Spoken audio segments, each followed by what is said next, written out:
ग्रामीण कला वाणिज्य विज्ञान महाविद्यालय वसंत नगर। मैं प्राध्यापक डॉक्टर कल्याण गुरुनाथ। यहाँ हमें बीए द्वितीय वर्ष ऐच्छिक प्रश्न पत्र का नाम निबंध तथा कथ्योत्तर गद्य प्रश्न पत्र क्रमांक 6। मित्रों, आपके पाठ्यक्रम में स्थित देवदारू जो आचार्य हजारी प्रसाद द्विवेदी से लिखित इस निबंध है, इस निबंध का हम आज अध्ययन करेंगे। निबंध का अध्ययन करने से पहले हम आचार्य हजारी प्रसाद द्विवेदी इनके जीवन का परिचय ले लेंगे। आचार्य हजारी प्रसाद द्विवेदी का जन्म 20 अगस्त सन 1907 ईस्वी सन में बलिया जिला के दुबे छपरा ग्राम में हुआ। इनके पिता का नाम श्री अनमोल दुबे एवं माता का नाम श्रीमती ज्योति कली देवी था। इनकी शिक्षा का प्रारंभ संस्कृत से हुआ। इंटर की परीक्षा उत्तीर्ण करने के बाद इन्होंने काशी विश्वविद्यालय से ज्योतिष्य तथा साहित्य में आचार्य की उपाधि प्राप्त की। सन 1940 ईस्वी सन में हिंदी एवं संस्कृत के अध्यापक के रूप में शांति निकेतन चले गए। यहीं इन्हें विश्व कवि रविंद्रनाथ टैगोर का सानिध्य मिला और साहित्य सर्जन की ओर अभिमुख हो गए। सन 1956 ईस्वी सन में काशी विश्वविद्यालय के हिंदी विभाग में अध्यक्ष नियुक्त हुए। कुछ समय तक पंजाब विश्वविद्यालय चंडीगढ़ में हिंदी विभाग अध्यक्ष के रूप में भी कार्य किया। सन 1949 ईस्वी सन में लखनऊ विश्वविद्यालय ने इन्हें डिलीट तथा सन 1957 में भारत सरकार ने पद्म भूषण के उपाधि से विभूषित किया। 19 मई 1989 ईस्वी सन को इनका देहासन हुआ। मित्रों, हम आचार्य हजारी प्रसाद द्विवेदी के साहित्य के संदर्भ में चर्चा करेंगे। आचार्य हजारी प्रसाद द्विवेदी की भाषा संस्कृतमय रही है। उनकी शैली में आगमन शैली का प्रयोग मिलता है।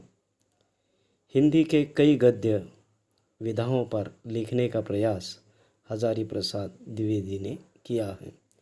उनके महत्वपूर्ण उपन्यास हैं जिनमें बाणभट्ट की आत्मकथा, चारू चंद्रलेखा आदि द्विवेदी के विचारात्मक निबंध हैं और यह विचारात्मक निबंध बहुत ही महत्वपूर्ण है। कबीर सुर साहित्य, नाथ संप्रदाय, हिंदी साहित्य की भूमिका, हिंदी साहित्य का उद्भव और विकास आदि आलोचनात्मक महत्वपूर्ण ग्रंथों का लेखन हजारी प्रसाद द्विवेदी ने किया है। अशोक के फूल, विचार और वितर्क, कल्पलता तथा विचार प्रवाह इनके प्रसिद्ध निबंध संग्रह है। इनके सभी निबंधों में गंभीर दार्शनिक चिंतन, साहित्यिक मनन, गन्वेषात्मक विचार रहे हैं। इनके निबंध 2 भागों में विभाजित है, जिसमें ललित व्यक्तित्व पर भावनात्मक निबंध और गंभीर चिंतन प्रधान निबंध उनके अशोक के फूल में संग्रहित निबंधों में दोनों के उत्कृष्ट नमूने उपलब्ध हैं। विचार और विमर्श में शुद्ध विचारात्मक निबंध मिलते हैं। उनके अनेक निबंधों में भावनात्मक दृष्टिकोण झलकता है। सामान्य से सामान्य घटना अथवा विषय वस्तु को अपनी कल्पना तथा अपार प्रतिभा से विचारणीय मुद्दा बना देना निबंधकार हजारी प्रसाद द्विवेदी की विशेषता है। उनके निबंधों में भाषण, वार्तालाप, कथोपकथन, विवेचन, गन्वेषणा, इतिवृत्त, हास्य व्यंग्य और प्रसाद गुण का अद्भुत समन्वय है। द्विवेदी के निबंध के संदर्भ में कई विचारों का कथन ये है कि इनके निबंध श्रेष्ठतम रूप में देखने के लिए मिल जाते हैं, जिनमें मानवतावादी दृष्टिकोण और एक गंभीर सांस्कृतिक निष्ठा उनके निबंधों में हमें देखने के लिए मिल जाती हैं। मित्रों, आज हमें देवदारू इस निबंध का अध्ययन करना है और आपके पाठ्यक्रम में यह निबंध चौथा है जिसकी आज हमें व्याख्या करनी है। यह निबंध द्विवेदी जी के कुटज इस निबंध संग्रह से लिया गया है। देवदारू वृक्ष की महिमा का वर्णन इस निबंध में की गई है। देवदारू महावृक्ष होते हुए भी पर्यावरण का संरक्षक है। यह महादेव का प्रिय तरु है। लेखक ने देवदारू के महिमा का परिचय देते हुए कहा है, यह एक अटल अडिग वृक्ष है जो हमें यह प्रेरणा देता है कि जीवन में हमें कभी भी अटल रहना चाहिए, परिस्थितियों के साथ समझौता नहीं करना चाहिए। देवदारू वृक्ष एक सिद्धांतवादी वृक्ष है जो यह पर्वतीय क्षेत्र पर पाया जाता है। सभी वृक्ष पर्वतीय क्षेत्र में बसे गए हैं, लेकिन यह वृक्ष कभी भी परिस्थितियों से समझौता नहीं किया, न ही इनके आगे झुका, अपितु अडिग रहा और सिद्धांतवादी वृक्ष के रूप में कार्य करता रहा। इस प्रकार यह हमें प्रेरणा देता है कि हमें भी अपने जीवन में कभी भी जो भी काम हमारे हाथों से मानव हित के लिए हो उससे समझौता नहीं करना चाहिए, अटल रहना चाहिए, अडिग रहना चाहिए। और साथ ही साथ हमें यह प्रेरणा देता है कि व्यक्ति अपने जीवन में उसकी जाति से उसकी व्यक्तित्व की पहचान नहीं होती है। अब इस बात के लिए हमें ये देखेंगे कि हम भक्ति काल का अध्ययन करते समय भक्ति काल को जो हम स्वर्ण काल मानते हैं और इस कालखंड के साहित्य को अगर देखा जाए तो निम्न जाति के कवियों का ये कालखंड रहा है। वे अपनी जाति से नहीं पहचाने जाते बल्कि अपने कर्मों के कारण, उस कार्य की विशेषताओं के कारण हम उन्हें जानते हैं। देवदारू वृक्ष भी इसी तरह का है जो अपने कार्य से उसकी पहचान बनी है।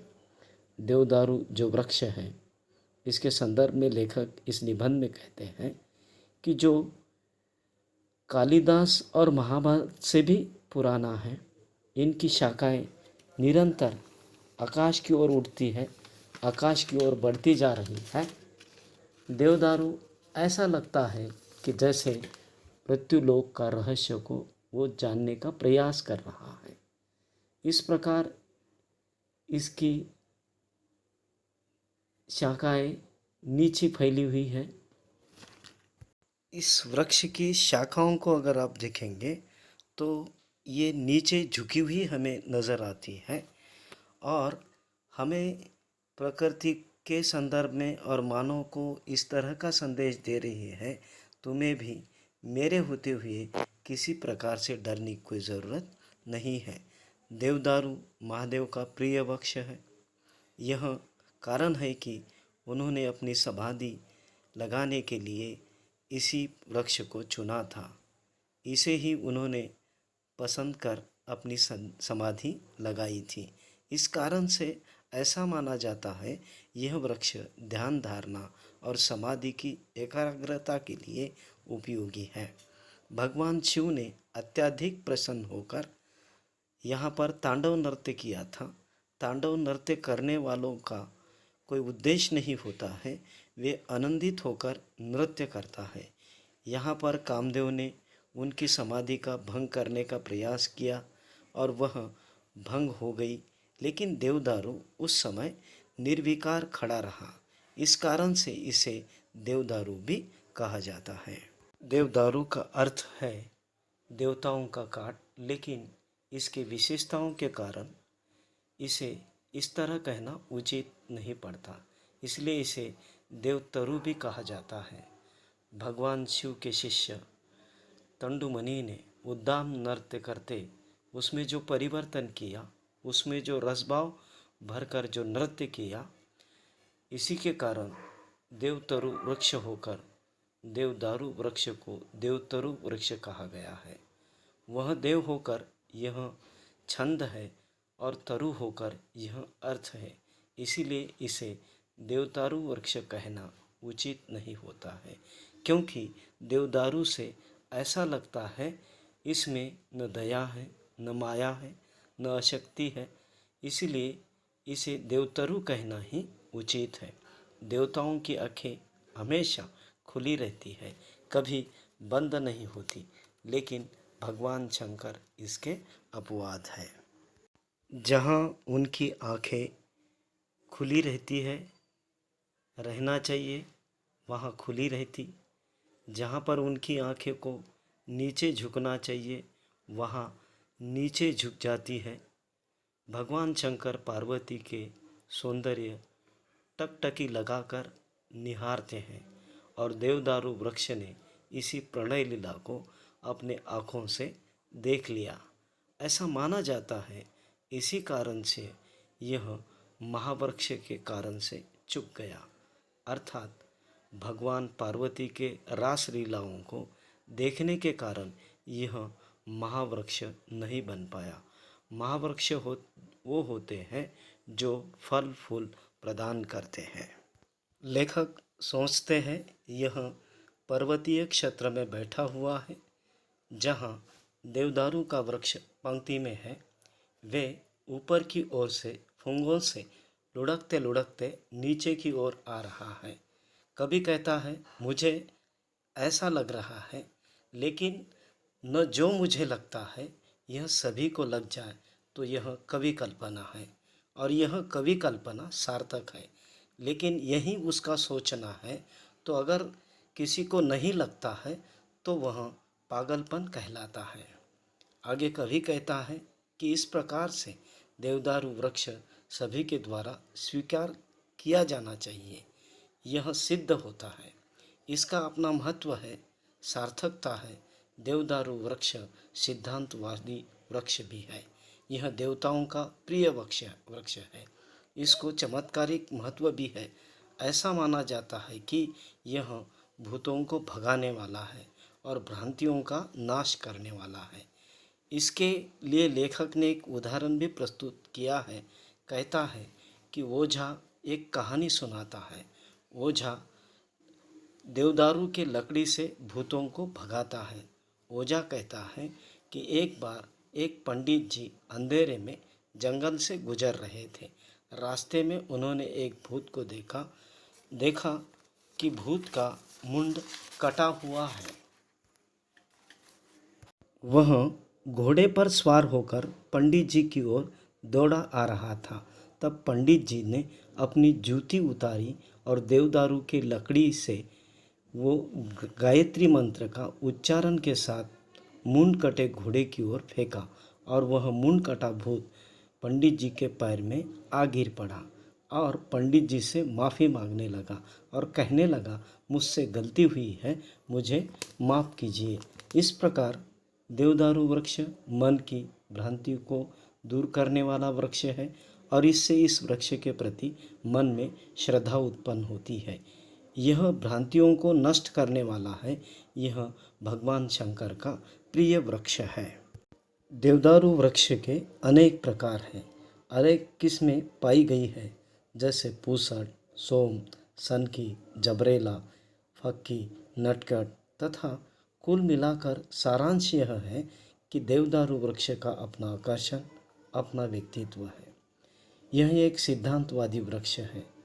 यह भूतों को भगाने वाला है, भ्रांतियों को दूर करने वाला है। यह भगवान का प्रिय है और व्यक्ति को समष्टि से जोड़ने के लिए प्रेरित करता है, क्योंकि जब भी देवदारू वृक्ष को देवतरु कहते हैं तो यह देव होकर छंद है, तरु होकर अर्थ है, और छंद होकर व्यक्तिगत है और अर्थ होकर सामाजिक है। जिस प्रकार से सभ्य अंतकरण और बाह्यकरण का मेल है, उसी प्रकार से शब्द के महत्व और उसकी सार्थकता हमें देवदारू में दिखाई देती है। वह सामाजिक होकर अपनी महत्ता को सिद्ध करता है। अपने व्यक्तित्व से वो अपनी विभिन्न विशेषताओं के कारण इसे देवतरु भी कहा जाता है और देवदारू भी कहा जाता है। इसे साधुवाद भी कहा जाता है।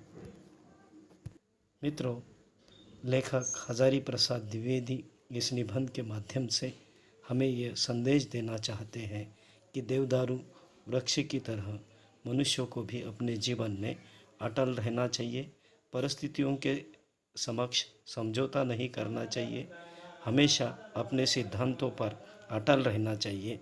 ये हमें संदेश देते हैं। धन्यवाद।